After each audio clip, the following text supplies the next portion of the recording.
Fantasy Football Factory Week 11. We got the King of the South, Mincy. We got Moody on the sticks. I am Stephen Che. We are, as always, brought to you by DraftKings. We got a brand new way to play daily fantasy with the DraftKings Pick 6 app. All new customers who play just $5 are going to get $50 in Pick 6 credits. Download the DraftKings Pick 6 app now using code FANTASY, FANTASY. It's super easy. You just pick at least two players, and if they're going to have more or less of a certain set, more or less than 1.5 passing touchdowns, more or less than 49.5 yards rushing, more or less than 39.5 yards receiving. Super easy. You just lock them in. You compete against others for a shot at huge cash prizes. Download the DraftKings Pick 6 app now with code FANTASY. Only the DraftKings Pick 6 app. The crown is yours. So, Mincy, Week 11 is here, and Mr. 1-1 is back. Christian McCaffrey coming off a 13-carry, 39-yard game, but he also had 7 targets, 6 catches, 68 yards, 107 total yards. Did not score, but the usage is there. Jordan Mason, Isaiah Grando, useless from a fantasy perspective. How do we feel if you are a Christian McCaffrey manager? Well, you're optimistic because I think the biggest thing being guarded going into the last week was what was the usage going to be like. Yep. Especially with the running back. You know, I felt like he'd catch 5 balls, but I was curious, is he going to get like 8-10 carries under Mason and them going to get some? And that was not the case. McCaffrey's on the field. So last week I didn't want to pay the money for him in DraftKings. It was so much. We didn't know about his usage, but now I feel comfortable about him again because of just seeing how much he was on the field. Right, and they got a big divisional matchup this week against Seattle. Yeah, I think Christian McCaffrey, you got to be thrilled if he's back. I don't think you can get rid of Jordan Mason. Isaiah Grando, I mean, he should not be rosterable anymore, but Jordan Mason, I think you just have to keep for the handcuff and see, how the next couple weeks shakes out. McCaffrey, throughout his career, not necessarily in San Francisco until this year, has been injury prone, but good to see him back on the field doing some good things. Yeah, no doubt, and just the catching balls. I mean, if you're in a full-point PPR, that's the thing with him. I mean, he's the only player in fantasy where he's like having a running back and a receiver in one player. Yes. Let's actually talk about the top of the wide receiver crop this year. I think there were kind of a cluster of 4.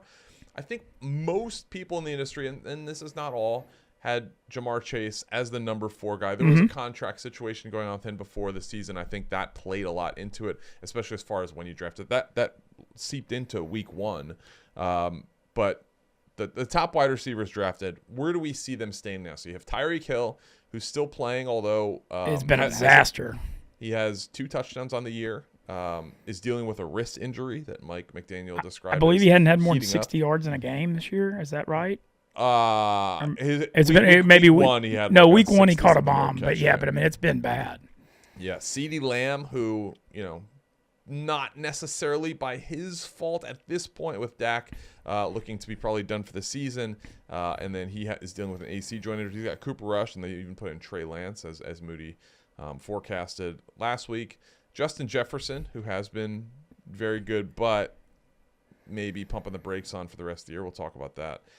And Jamar Chase. Where are you ranking these guys right now, week 11 through the rest of the season? Jamar Chase has got to be number 1. Burrow, even with the Bengals being 4-6, Burrow and Chase have been cooking since week 3. They do their thing every year where the Bengals play the first 2 weeks is like preseason. They always struggle out the gate. But man, they've been on fire. And Jamar Chase against the Ravens, 2 games this year, 461 yards and 5 touchdowns in 2 games, and they went 0-2, which is crazy. Yep. But Chase is 1-1 right now. I mean, he catches the touchdowns, he's busting long plays. Him and Burrow are in sync. He's number 1. I got Justin Jefferson still at 2, but you mentioned it a second ago. I'm downgrading everybody in the Vikings offense right now since Christian Darrisaw went down at left tackle. They've got bad injuries in their offensive line. I know Darnold came out hot. They were 5-0, but last 2 weeks, 21 points against Indy, 12-7 win at Jacksonville. Yep. I think especially when Minnesota is on the road, which they are at Tennessee this week, they're not as explosive. I mean, you're still starting Justin Jefferson every week, obviously, but I don't know if anybody else on their team is startable right now. Aaron Jones also dealing with a rib injury. He left last week's games early, but optimistic to play. But yeah, what about CeeDee Lamb and Tyreek Hill? Because where are you ranking these guys not only with each other, but overall? What's your kind of grouping? I think Jamar Chase, I think, is totally fair. Best receiver in fantasy right now. Justin Jefferson, is he still we're not going to put him in tier 1. I think Jamar Chase is there by himself, but is he right there below in tier 2? Well, I think any game that he plays at home, he is, because when he's in those games, he averages like his stats in those Minnesota home games are crazy. So I think he's still in that tier.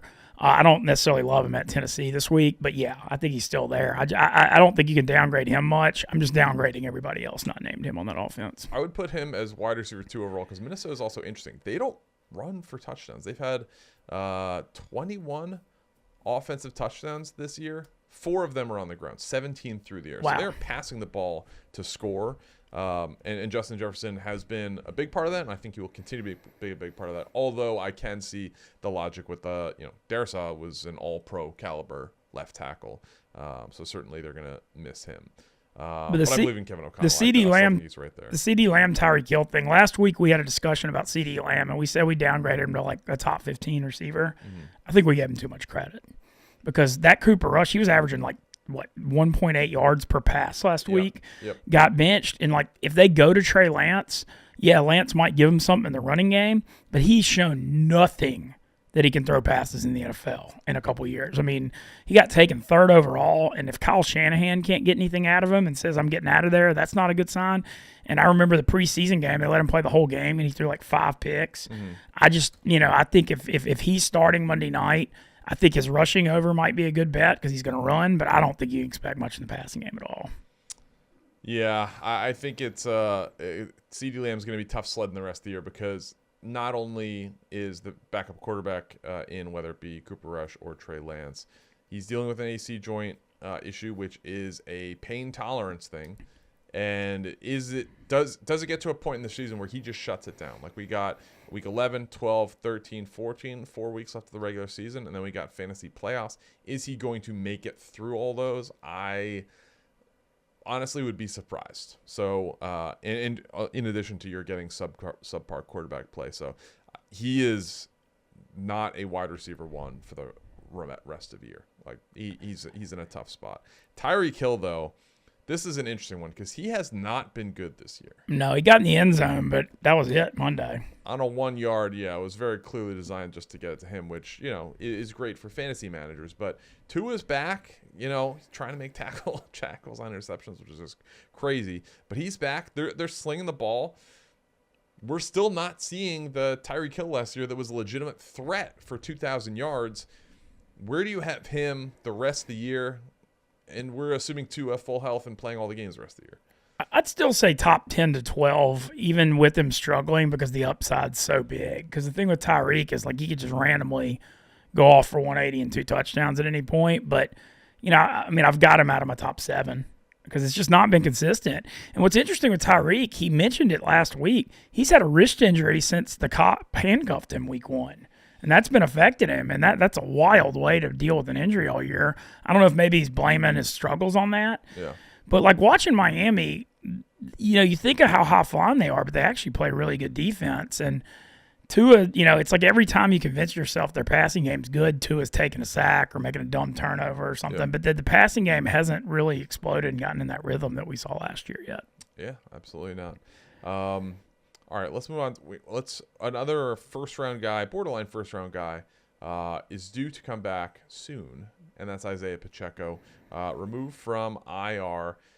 We don't know at this point. We're taping this Wednesday morning if he's going to play this Sunday against Buffalo. Huge game. That's going to be in the whatever CBS calls their America's Game of the Week slot, the afternoon slot, and the prime afternoon slot. How do you grade him out the rest of the year? Kareem Hunt's been good, like very valuable for fantasy managers. But what does this do to Kareem Hunt and Isaiah Pacheco fantasy-wise the rest of the year? I think the Kareem Hunt thing's been awesome if you got him. But what I've seen out of him the last few weeks, I feel like he's running out of gas. Like watching his games, he's 29, and he hadn't had a full season workload in a long time. Yep. And it feels like his burst is not what it was when he came in a few weeks ago. Mm-hmm. I expect Pacheco, I don't know if he's going to play this week, but they're going to up his usage as the year goes on. And he's coming off a broken fibula, which – look, I know it's never good to have any kind of a leg injury, but that's an injury you can come back from that. That's not an injury that's like an ACL or something that's going to affect him. Like if he's back healthy, he should be fine. And so I like Pacheco down the stretch. Yeah, I think this week is going to be tough to call, and you're going to have to make that call a lot closer to game time when you figure out what his expected carries are going to be. But I wouldn't necessarily put him in the starting lineup this week, but I think he's a big-time start and RB1 moving forward. DK Metcalf back this week, too. Yeah, one other guy, too, DK Metcalf, coming off of injury. That should do a world of difference for Seattle's offense because they have not been humming like they were prior to his injury. He's obviously their wide receiver 1, so that would make sense. But Geno Smith, who I believe he's still leading the NFL in passing yards, needs a lot more weapons to throw to. And I think DK Metcalf will certainly bring that. How do you grade him the rest of the year? I think he'll be good. I don't see why he wouldn't. Like you said, Geno's chunking it. JSN had that crazy breakout game against the Rams, like 170 2 weeks ago. Obviously, I don't expect that to continue because he's not going to be the number 1 receiver anymore, even though I do think he's good. I mean, I think he'll be solid. I just don't think you're going to get another 170-yard game. But I think it's good for Geno, and I think DK is still going to have value. I mean, I think he should be back and should be fine. Under the new OC Ryan Grubb, they are throwing it a ton. Kenneth Walker also catching a ton of passes. And Grubb last year, but he was the OC for the Washington Huskies with Penix and McMillan and Jalen Polk and all those guys, and they certainly chunked it around in college too. Yeah, absolutely. All right, let's go over the DFS slate for this Sunday. We're talking about the regular classics, so there's no Germany or London game this week. So we got the standard amount of games. We got 4 teams on a bye. Houston Dallas is Monday night, so we won't talk about that one. Cincy Chargers is Sunday night, and then Washington Philly is Thursday night. But everything in between, we got Jets Colts 3.5 point spread, 44.5. Baltimore Pittsburgh. This one's gonna be interesting. 47.5 point spread, which is the second highest of the day, tied for the second highest.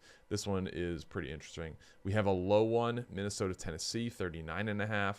Cleveland New Orleans 44.5. It's a 1 point spread as well. This game is already on blowout watch. Jacksonville at Detroit 13 point spread, 47.5 point total overall. Green Bay Chicago, the oldest rivalry in the NFL, 41.5 point total. The Packers favored by 6. Shane Waldron out as OC. We got Vegas versus the Dolphins, the Christian Wilkins Bowl, even though he is on IR. 44.5 point total. Miami favored by 7.5. We got the Rams, Patriots, 43.5 point total. The Rams favored by 4.5. Atlanta, Denver, Super Bowl rematch from 26 Sean Payton still hates the Falcons probably too. Yeah. 44.5 point total. Denver favored by 2.5. Denver is feisty. And then the highest point total of the day, we got Seattle, San Francisco, 49.5 point total. San Fran favored by 6.5. And then the marquee game of the day, Kansas City, Buffalo, 45.5 point total, 2.5 point spread with Buffalo favored at home. Let's go into are any of these games stand out to you as far as from a fantasy perspective? That Niners Seattle could be the high scoring one, but there's not really. I mean, there's a lot of kind of grindy games, and the Ravens Steelers. High over under, and I get it because the Steelers have been scoring more with Russ than people thought, and obviously the Ravens' offense has been good.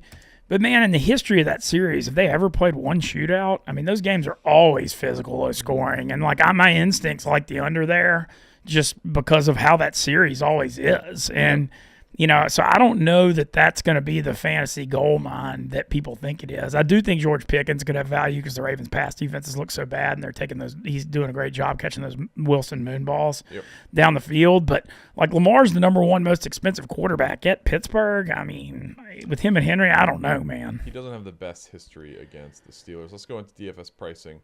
You're right, Lamar, top of the market, $8,000. And again, we're playing the classic version, $50,000. With a full roster. We got Lamar, $8,000. Josh Allen, $7,800. Huge drop off to Jordan Love, $7,000. Patrick Mahomes, $6,800. Brock Purdy, $66,000. Kirk Cousins, $65,000. Goff, $63,000, and it goes down by hundreds from there. We get all the way down to Mac Jones at $4,900. Who stands out to you with these prices? Okay, I got 2 guys I was looking at, but I'm going with one. Jared Goff had a horrible game Sunday night. 5 picks, 140 yards. Could not have a better bounce-back situation at home against the Jacksonville defense. It's atrocious. The only thing about taking him, though, that worries me is Jacksonville's so bad that Detroit could get up 3 touchdowns and just run in the second half. Yeah, there was that game a few weeks ago. Was it Tennessee they played, and he had, like, under 100 yards passing. Yeah, that's the only thing that concerns me. But I just feel like Detroit – off his bad game is going to want him to be in a rhythm and have a good game here. And Jacksonville's secondary sucks, and 6,300 is cheap, so that's who I'm rolling with. The other option was Purdy at 6,600. He had a real good game against Seattle in the first one, and I kind of feel like, we've seen this under the Shanahan Niners a bunch. We've seen these 3-4, 4-4 starts, and then they turn it on second half of the year, and now they got McCaffrey back. I kind of feel like that's what's coming here. So those are the two I was looking at, but I'm going with Jared Goff at 6,300. Yeah. Moody, who you rolling with at the quarterback position? You're muted. I can totally understand a Jared Goff, Amon-Ra St. Brown stack. It makes a ton of sense. But I'm going to try and fade that. I'm going with Bo Nix at 6,200 against Atlanta, I think. Bo Nix is slowly but surely becoming a decent passer, but one thing that he does is he's willing to use his legs. We've seen it in multiple games this year. He didn't really do it as much last week, but I think Denver at home against Atlanta, this is a spot where Denver's going to have one of their best offensive showings of the season, I believe. I like Bo Nix to show up, and at 6,200, he's right there below value. But the only thing that concerns me is you have guys right there like Tua and Jared Goff that are about the same pricing. So is Bo Nix going to be that much more valuable than those guys? It's I'm not. I don't know. I have questions. I think I like Bo Nix the most this week, guys. I think Bo Nix is a sneaky nice play because he is facing a Falcons defense that gives up the fourth most rushing attempts to quarterbacks in the NFL, gives up the third most rushing yards, and he has proven that he can provide value on the ground with his legs. His rushing total will probably be in the high 20s. So, I think Bo Nix is a completely fine play for this week. For me, there was two guys I was looking at. The Steelers-Ravens point total is sneaky. I don't hate Russell Wilson at 5,900. I'm not going to go there, though. I like Geno Smith, 5,700. In his first game against the Niners this year, he threw it 52 times. So he threw for 312 yards, 1 touchdown, 2 picks.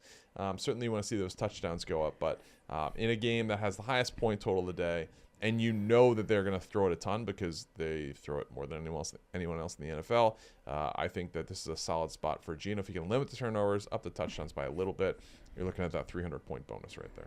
I like that, and then also, we mentioned DK coming back. Such a big factor in that passing game for them. Yeah, DK surprisingly hasn't been great against San Francisco historically. But let's talk about some running backs. Christian McCaffrey, obviously top of the market, $8,300. He is firmly back. Alvin Kamara, $8,200. Derrick Henry, $8,100. Kyron Williams, $7,900. Bijan Robinson, $7,800. Then we go to Jonathan Taylor, $7,600. It falls down for the most part by hundreds after that. We can get all the way down to $4,500 to find some value. Minzy, who stands out to you in the running back market? I'm comfortable paying it for McCaffrey this week, but just because I saw the usage last week, and now I needed to see that to spend the $8,300, but I'm doing it. I'm spending top of the market on it. He caught 6 balls. I think he finds the end zone this week, and if you're looking at like a 6 to 8 catch game with 15 carries, and he finds the end zone once or twice, I'm comfortable paying it, and the highest over under the week. Yeah, are there any other running backs that stand out? Yes, Nick Chubb, 6,000 against the Saints' crappy run defense. The Saints' run defense has been atrocious all year long. Also think this game could, it's 44.5, but could be a little sneakier, higher scoring. Jameis going back to New Orleans, going to be kind of a fun storyline, but I think Chubb finds the end zone. I know he didn't give you much catching the ball, but I feel like if you're, 80 to 100 yards and a touchdown, which is not bad for 6,000, that's kind of what I think is coming here. Yeah. Moody, who you got in the running back market? So I'm going with Gibbs and A-Chain as my two guys here. I'm just going to spend the money at running back. Look, they're both so explosive with the football in their hands. They both catch the ball out of the backfield. I think Gibbs could have a monster performance against Jacksonville here. So I like Gibbs and A-Chain. And then I'll be honest, Nick Chubb was going to be my value pick because I actually agree. I think this is going to be the best performance of the season so far for Nick Chubb against the Saints. So if I need to save money, maybe I'll kick A-Chain out and go with Chubb. But right now I'm going to build my lineup around Gibbs and A-Chain. Okay. I mean, A-Chain catches so many passes. It is crazy. He had 5 catches. I think it only went for like 15 yards, but in DraftKings DFS, PPR. So, hey, catches are a good thing. For running backs, I agree with the Christian McCaffrey take. I think this is a spot where he's the guy you attack, especially with the highest point total game of the week. In his last 4 games against Seattle, he's had at least 136 combined rushing and receiving yards, averaging at 141.5. Seattle also gives up the second most rushing yards in the NFL, 123.4. So this is a prime spot for Christian McCaffrey. He's a must play, but I mean, of course, he's the second most expensive player in DFS this week. Another guy to take a look at is Jaylen Warren. He gets a Ravens defense that gives the third most receiving yards per game to running backs. You also saw him get in a lot more on the carries. It was not quite 50. He was pretty close to even share between him and Najee Harris.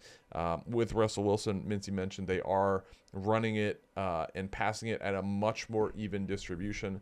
So I think Jaylen Warren is a sneaky play, and he's at $5,300. One other one I would suggest is Jonathan Taylor. He gets a Jets defense that is they're just soft. I've said it again before. I'll say it again. They are soft. They have the fourth most rushing attempts in the NFL at 25.2 per game. And this is a spot where I really think Taylor can dominate. I think Jonathan Taylor is excellent value at $7,600. He's the sixth most expensive running back. He is a must play for me. Yeah, one other stat on the Jets, too. Since they fired Robert Saleh, they got the second worst defense in the NFL. And that was critical when they made that firing. I know that the offense was the reason he got fired and all that, but he is a good defensive coordinator. He always has been, and that move did not help their defense. Yeah, Joe Flacco revenge game. I know. I was thinking about taking the Colts, but I don't know. Real quick on that note, guys, Joe Flacco not going to be the starter this week. The Colts just named Anthony Richardson their starter. So looks like the Flacco era may be over, and it's time for them to give the reins back to Anthony Richardson. That just dropped a moment ago. That actually upgrades the Jonathan Taylor running game. I think, because having Richardson in there and the threat of the run always opens up the running game. Yep.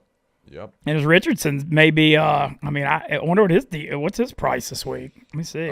He is. I have it on here. Anthony Richardson. He was the same price as Flacco, $5,300, I believe. Okay. Maybe. I mean, that's cheap if he runs a little bit. Yeah. God, he just can't throw. He just literally can't throw. Yeah. All right. So receivers, top of the market, Justin Jefferson, the most expensive player in DFS this week, $8,600. Huge drop. Amon St. Brown, $8,000. Another huge drop. Cooper Kupp, $7,500. And it goes down by hundreds. But there, Cooper Kupp, $75,000. Tyreek Hill, $74,000. Puka Nacua, $73,000. Devontae Adams, $72,000. Garrett Wilson, $7,000. And then we go all the way down. You can get Tylan Wallace, the Ravens hero from a week ago, at $3,300. Mincy, who do you like receiver? Okay, so I spent the money on McCaffrey, so we're kind of going bargain hunting at receiver, but there are some like middle price guys that I like. Cortland Sutton has been doing pretty well, $5,900 against Atlanta. I think that's a fairly good matchup with that 44.5 over under. He was one I was looking at. We kind of talked about the golf thing against Jacksonville. Look, it's a boom or bust thing, but I liked how Jameson Williams looked on Sunday night. He caught a few. I think he had 50-something yards, but he's definitely in the game plan. They look for him, and he was already banged up, so maybe that 2-game suspension helped out that ankle injury, and he's fresh again. Some other bargain guys I was looking at, I got a couple. Kayshon Boutte has been doing kind of good with Drake May. He's like 40, I think he's like 4,000. He was 4-1 to score a touchdown last week, got in the end zone, but he's looked good. It seems like him and May have a little chemistry going. The Rams don't have the best defense. And then also, look, I know it was probably a fluke. Marquez Valdez-Scantling had 109 yards last week against Atlanta, but he's got he's got that role in the Saints offense, which always has value in those dome games, catching the long ones as a speed guy. Yep. And so for $4,400, the upside's there. He might catch another long one and is really cheap. That's kind of he's got the Shaheed role right now. And so I think, in the dome games at that cheaper price, look, he could give you nothing, but there's just a chance he could have over 100. He might could catch a long one or two, and so that has value at $4,400. Absolutely. All right. Moody, who do you like in the receiver market this week? Well, number one for me is Cortland Sutton. If I'm going to have Bo Nix at quarterback, he's got to be throwing the football to somebody. It's going to start with Cortland Sutton at $5,900. Sutton touchdown last week, 70 yards, I think. He also had 9 targets.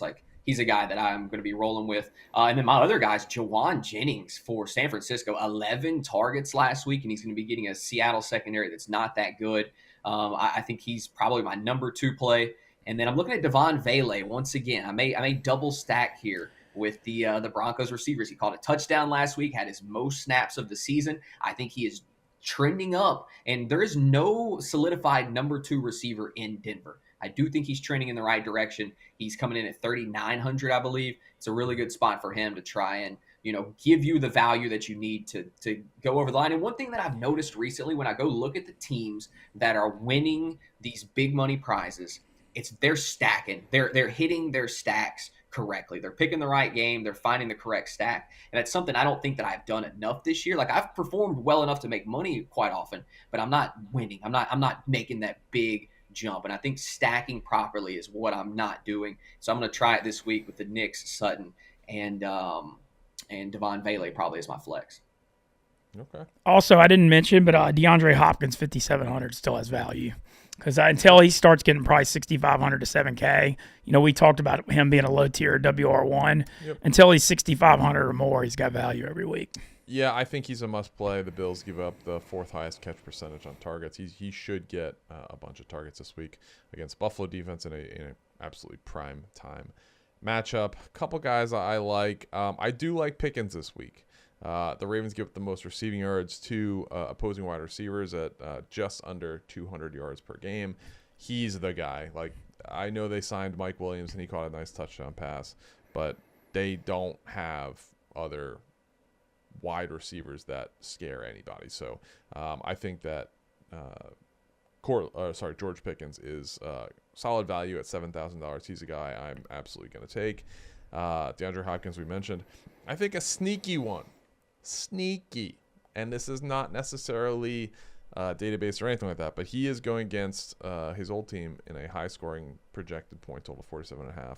Mike Tomlin just threw some shade at him in a press conference. I think Deontay Johnson has a little bit of value, $4,800. A little bit of a narrative play there, but that's one that I kind of like. And then one I would consider, and I would wait more closer to game time with this, is DJ Moore, $6,000. They just fired Shane Waldron. I expect them to do a lot better job keeping their main guys happy and him being probably the main one on the offense. So he's certainly one I would look to attack at $6,000 in a big game against Green Bay. All right, let's move on to tight ends. Top of the market, Travis Kelce, $6,300. We got George Kittle, $6,000. Brock Bowers, $5,800. David Njoku, $5,200. David Njoku, $5,500. Evan Ingram, $5,200. Dalton Kincaid, $5,000. He's banged up. Yep. Kyle Pitts, $4,800, and it goes down by hundreds. After that, we go all the way down to Nick Fournette, who's been the Titans' number 2 tight end, who's been all spiced the past couple weeks, $2,500. Mincy, who do you see value in this week? I mean, it's boring. It's the same thing every week, but I'm going to keep going Taysom. He's 4,500, 88-yard touchdown call back on that hold at the beginning of the game last week. But, like, the Saints, when you watch them play, I mean, Kamara's the focal point of the offense, but Taysom's the number 2 weapon. He's getting carries, he's getting catches, and until he's over 5,000, I mean, I just feel like you just get him every week because he's just such a focal point. I know he didn't end up having the best game, but if he would have had that 80-yard touchdown last week, he would have. Kamara also with an absolute heartbreaking drop to end that game. Maybe the easiest touchdown he'll ever have. It was 3rd and 4, and just around just like a little stutter go up the left sideline, and he just plain drops it. Nobody within 5-10 yards of him. He was wide open. All right, so you're going with Taysom Hill. Yeah. Moody, who do you like at the tight end position? Well, I would agree. I like Taysom Hill as well, but I'm going to go another route. If Dalton Kincaid is out, I like Dawson Knox at 3,500. Dawson Knox has a rapport with Josh Allen, and the one way to beat the Chiefs' defense is with your tight ends. They're so good on the outside. They shut down your best receiver. They're pretty good against the run. You beat them with your tight end. I think Dawson Knox at 3,500 could be the best value on the board. I know he hasn't played a ton this season. It's because it's been Dalton Kincaid that's out there in the one tight end sets. But I think this is a spot. If Dawson Knox is going to have a big performance this year, it will be this week. That is, of course, assuming that Dalton Kincaid misses the week. Yeah. Travis Kelce is hard to not like. He's been playing a lot better. $6,300 top of the market. Brock Bowers coming off a bye, hopefully a little bit more healthy. $5,800, another one I would look at. But the one I'm targeting is Kelce, I should throw out the side, has had 75-plus yards receiving. Each of his last 4 versus Buffalo, averaging 90.5 yards receiving. And I will say this. I crapped on Kelce not being able to separate, and he's been catching. The target share has been so good for him the last few weeks that he's kind of been back. Yeah. The guy I like at value, $4,200, Pat Freiermuth.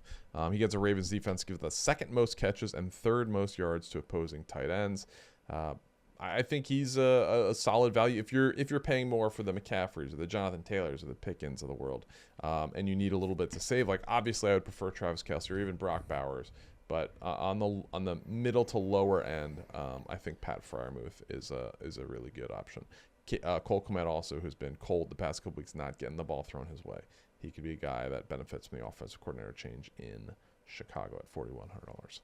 All right, let's talk about defense. Top of the market, Detroit, who gets Mac Jones at $3,800. We got Minnesota going against Tennessee at $3,700. And it goes down by 100. San Francisco, Green Bay, Baltimore. The cheapest options, three-way tie. We got Seattle going against the Niners. We got Tennessee going against Minnesota. And then we got Jacksonville. Jacksonville's the cheapest at $2,200 going against Detroit. Mincy, who do you like on defense? I like Miami 3,000. I think is great value against the Raiders at home with the Raiders quarterback situation. You know, I mentioned that I thought Miami's defensive performance against the Rams was incredibly impressive Monday night. They're 13th in the NFL against the pass and 6th against the run. I think that might force some turnovers, and the Raiders are going to struggle. And at 3,000, I think it's a great value. I tell you what, I'm going to go with I think the Raiders are going to win this game. The rest advantage is crazy. They're off a bye. Miami played on Monday night. I know there's a lot of stuff going on. They fired Luke Getsy. I think the Raiders are going to blow them out. But we'll see. That's why they play the games. Moody, who do you like on defense? I'm probably going to go with the Packers at 3,500. It's kind of pricey top end. I've been on this Packers defense the entire season. They don't give up a ton of points. Obviously, we've seen how Chicago's looked the last few weeks. I understand new offensive coordinator, but that's a huge question mark. What will they look like offensively this week? And if they don't get it correct in week one, this is a Packers defense that could absolutely make Chicago pay for that. I like Green Bay at 3,500. I was also looking at Pittsburgh at 2,500. I understand that Baltimore is the best offense in the NFL, but like Mint said, man, these teams never play high-scoring games. They don't do it. So I don't know. I'm probably going to go with the Green Bay at 3,500. But if I need to save the money, I think Pittsburgh at 2,500 it's kind of fading the public and it's saving some money. Yeah, I think this is a week where you could spend on defense. I think Detroit at 3,800 is a great option against Mac Jones and the Jaguars, who are just completely out of gas and out of answers. I think Minnesota at 3,700. Minnesota leads the NFL with 15 interceptions. They lead the NFL by a lot. They are getting Will Levis, who hasn't been very good and has been pretty turnover prone. I think that is an interesting spot. Moody mentioned Pittsburgh, 2,500. But I think one to look at is Vegas at $2,400. If you're trying to save, I think that is an interesting option that I don't think a lot of people are going to have. And the rest advantage is insane. So I do think that Vegas is an option at $2,400 if you're looking to save. Tua's still making some mistakes, man. I mean, it's like every time I watch Miami and I convince myself they're good, he throws off his back foot, he turns it over, he takes a bad sack. Yep. I think that's still a thing. Yeah. All right, let's go with your plant your flag player of the week. Mincy, who do you got? Who's the one guy you're having in every lineup no matter what? I mean, this is so boring, and I feel like the plant your flag, maybe I shouldn't go chalk because it's fun. You always go wild, but I mean, I'm just going McCaffrey. I know it's basic, but I think 8,200 is still low. 83 is still low for what he is. I believe he's back now that I saw that usage. That's a high-scoring game. I think he gets 1 to 2 touchdowns. He catches 6 to 8 balls. He gets 15 to 18 carries. And, I think you're looking at a classic McCaffrey, 25 to 30 fantasy point game here. So he's my plant your flag guy, even though that might be the most boring pick of all time. All right, Moody, who do you got? I was going to go with Jahmyr Gibbs, but again, that's kind of it's obvious. So I'm going to go with Cortland Sutton. I think if Bo Nix is going to have a big game, it's Cortland Sutton that's going to have a big game with him as well. 5,900. We've seen the usage is going to be there. He's the clear-cut number one in Denver. And this is an Atlanta secondary that has they've given it up at times this season. They're going to be on the road. I think this is a huge spot for Bo Nix and for Cortland Sutton. I love Cortland Sutton at 5,900 against Atlanta. I'm also going with the Denver Bronco, who might be a clear-cut number one. and that's Audric Estime. Yeah, I was waiting for somebody to mention him. In the backfield. He's at $4,500. So if you're looking to save and have starting caliber carries at least, he is certainly an option, and I'm going to add him into every DFS line only because he's going to allow me to get the Christian McCaffreys of the world, the George Pickens of the world, the more expensive options if you wanted to go Kelsey or Brock Bowers. He's going to let me do it. Last week, looking at the carry share, Estime 14 carries. Other running backs, Jaleel McLaughlin, 2 carries. Javonte Williams, 1 carry. Is this some type of disciplinary thing? We'll have to read the tea leaves as far as press conferences and what happens there. But it looks like Estime is starting to take over that backfield. Production, not incredible. He had 53 yards rushing on 14 carries. That's not, world beating at all. That's just under 4 yards a carry. But, he, as long as the volume is there, that's fine. Atlanta is solid against the run. But I think at $4,500, getting that type of volume at least gives you a chance. So give me Audric Estime, plant your flag guy of the week 11. I like it. I mean, like you said, if he gets 15 carries for 60 and finds the end zone for 4,500, you're thrilled. Yeah. If you are also on the rest advantage for Vegas, I should point out, I think Alexander Madison is a good value at $5,500. Pretty clear starting running back. He's taking that over from Zamir White in Vegas. But new OC, new things happen in Vegas. We'll see what nets out of that. But that is it for week 11 for the King of the South Mincy. For Moody, I am Stephen Che. Good luck, and hopefully see you guys in the winner's circle. And play against us in the $5 part of my take. AWL, not AWOL League. Yes. See you guys in there.